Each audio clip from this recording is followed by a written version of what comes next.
Hi friends, welcome to our channel super trade Lakshya. यहाँ बात करें किस तरीके से हम प्लान कर सकते हैं कल के लिए और क्या फिलहाल मार्केट का सेटअप रहेगा। आज थर्सडे था, आज आपकी मंथली एक्सपायरी थी।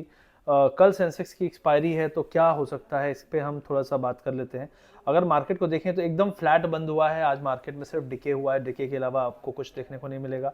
निफ्टी 23,750 पे है और सेंसेक्स 78,500 के पास बंद हुआ है। तो मुझे लगता है यहाँ पे 78,500 एक्चुअली 300 एरिया एक इंपॉर्टेंट सपोर्ट है। 78,300 अगर वो होल्ड करता है तो यहाँ से बाउंस के चांस है। अगर वो टूटा तो यहाँ से कम 1000 पॉइंट आप गिर सकते हो और कल एक्सपायरी भी है, तो ये एक बहुत बड़ा रिस्क बढ़ जाता है। लेकिन देखते हैं क्या होता है कल। लेकिन 78,300 के नीचे ब्रेकडाउन है। अगर निफ्टी की हम बात करें तो 23,750 का लेवल अभी है। 650 के नीचे आपका 23,300 ओपन हो जाता है। तो 650 बहुत इंपॉर्टेंट लेवल है यहाँ निफ्टी के लिए। और जब तक निफ्टी 23,920 के ऊपर नहीं निकलता है तब तक मैं यहाँ पे बुलिश नहीं रहूंगा। तो निफ्टी बैंक निफ्टी में बहुत ही ज़्यादा एक रेंज बाउंड मार्केट दिख रहा है और यहाँ पे बहुत ज़्यादा अपसाइड हमें नहीं दिख रहा है। अगर हम मिड कैप स्मॉल कैप की बात करें तो यहाँ पे मिड कैप ऑलमोस्ट फ्लैट ही बंद हुए हैं, थोड़ा थोड़ा ऊपर थोड़ा नीचे। मतलब मिड कैप थोड़ा ग्रीन में, स्मॉल कैप रेड में थोड़ा सा। लेकिन यहाँ भी कुछ खास नहीं है। जो एडवांस डिक्लाइन रेशियो है वो 1400 स्टॉक डाउन है और 950 स्टॉक अप है। तो ये दिखाता है कि एडवांस डिक्लाइन रेशियो निगेटिव था इवन इफ मार्केट नहीं गिरा। तो इसका मतलब है कि जो छोटे मोटे स्टॉक्स हैं मिड कैप स्मॉल कैप, उसमें सेलिंग अभी भी जारी है। उसके अलावा अगर हम बात करें तो जो लीडर है, लीडर सेक्टर था आपका निफ्टी ऑटो, ठीक है, ऑलमोस्ट 1%। और जो सबसे वीक स्टॉक सेक्टर था वो आपका था निफ्टी मीडिया और एफएमसीजी। तो मुझे लगता है यहाँ पे मीडिया और एफएमसीजी ने बहुत ज़्यादा अच्छा नहीं किया है। तो यहाँ पे एक उम्मीद है कि आपको यहाँ पे एक थोड़ा सा बाउंस दिख सकता है। लेकिन जो ऑटो थोड़ा उठा हुआ दिख रहा है, ये बहुत वीक सेक्टर रहा है पिछले महीने 2 महीने से। लगातार कई सारे ऑटो स्टॉक्स लो पे लो बनाते जा रहे हैं। यहाँ पे कुछ इंपॉर्टेंट बात करूंगा आपकी ट्रेडिंग को बेहतरीन बनाने के लिए, उसके बाद कंटिन्यू करेंगे अपने एनालिसिस को।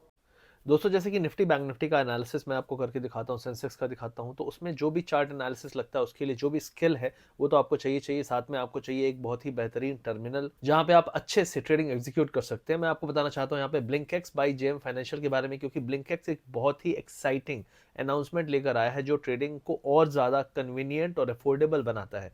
अब ब्लिंकएक्स ने हर ट्रेडर की नीड्स को स्वीट करने के लिए 3 प्लान्स लाए हैं।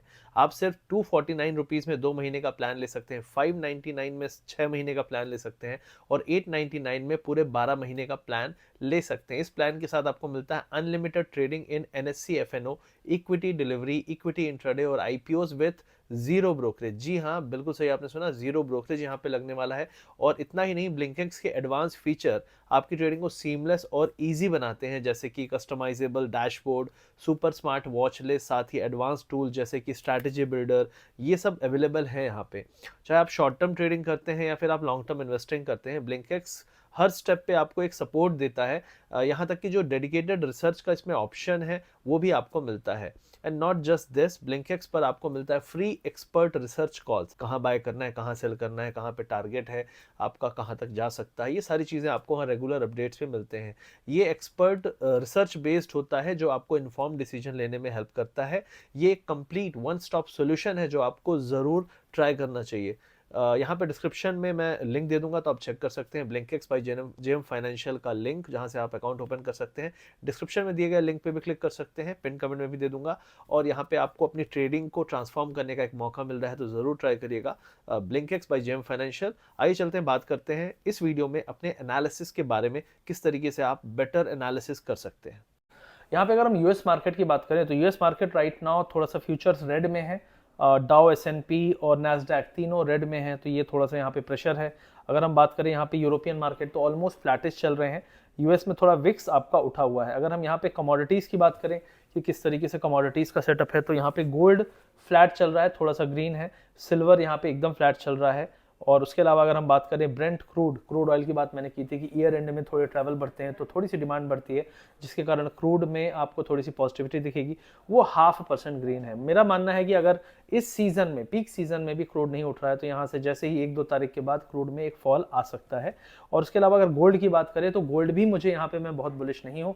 मुझे लगता है गोल्ड भी यहाँ से आगे चल के नीचे जाना चाहिए। 23-2400 तो जाना ही चाहिए। 2250 के आसपास है एरिया जहां से फिर से अगला बाउंस आएगा। तो यहाँ पे फिलहाल एक बियरिश बड़ा मूव दिख सकता है।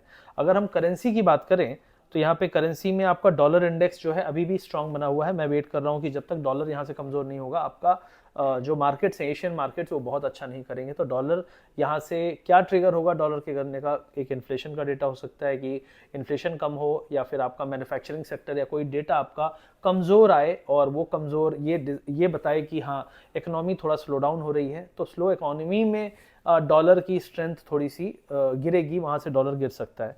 तो ये फिलहाल दिख रहा है। और क्रिप्टो करेंसीज की बात करें तो यहाँ पे आपका बिटकॉइन 95,600 पे है, तो इस तरीके से ऑलमोस्ट 2-2.5% नीचे है 24 आवर्स में। तो यहाँ पे भी अभी फिलहाल थोड़ी सी प्रॉफिट बुकिंग है, लेकिन 95-96,000 के आसपास ये चल रहा है। तो यहाँ पे मार्केट में अगर हम कहें कि समराइज करने की कोशिश करें तो यहाँ पे मुझे ऐसा लगता है कि विक्स ऊपर गया है, मार्केट में बाउंस नहीं आ पा रहे हैं, और 2-3 दिन से हम देख रहे हैं कि बाउंस आ भी रहे हैं तो टिक नहीं पा रहे हैं। तो मुझे लगता है यहाँ से मार्केट में एक और फॉल हो सकता है। 23,300, 22,900 ये दो लेवल खुल जाएंगे। मुझे लगता है कि 23 अप्रोक्सीमेटली 23,650 एरिया अगर टूटा, 600-650 टूटा, तो मुझे लगता है 23,300, 22,900 दोनों खुल जाएंगे, क्योंकि अपना मार्केट जिस दिन नीचे की तरफ एक्सपैंड कर रहा है तो 400-500 पॉइंट भी एक्सपैंड कर रहा है। और विक्स कूल डाउन होना चाहिए। अगर विक्स कूल डाउन नहीं हुआ तो वी आर लुकिंग एट कि यहाँ पे फॉल किसी भी दिन आ सकता है। तो यहाँ पे सेक्टर स्पेसिफिक भी मैंने ऑलरेडी बता दिया है। पीएसयू बैंकिंग भी स्टेबल है, लेकिन यहाँ पे बाउंस नहीं आ रहा। तो जो बाउंस सपोर्ट पे है सारे, अगर आप देखें डेली टाइम फ्रेम के बॉलिंजर बैंड के लोअर बॉलिंजर पे हैं, वहाँ से बाउंस नहीं आ पा रहा है। दैट इटसेल्फ इज टेलिंग कि मार्केट में बायर नहीं है, और लार्जर टाइम फ्रेम में नीचे और बड़ा फॉल आ सकता है। तो ये फिलहाल मार्केट का व्यू था। आई होप वीडियो अच्छा लगा। वीडियो अच्छा लगे तो लाइक करिएगा, शेयर करिएगा।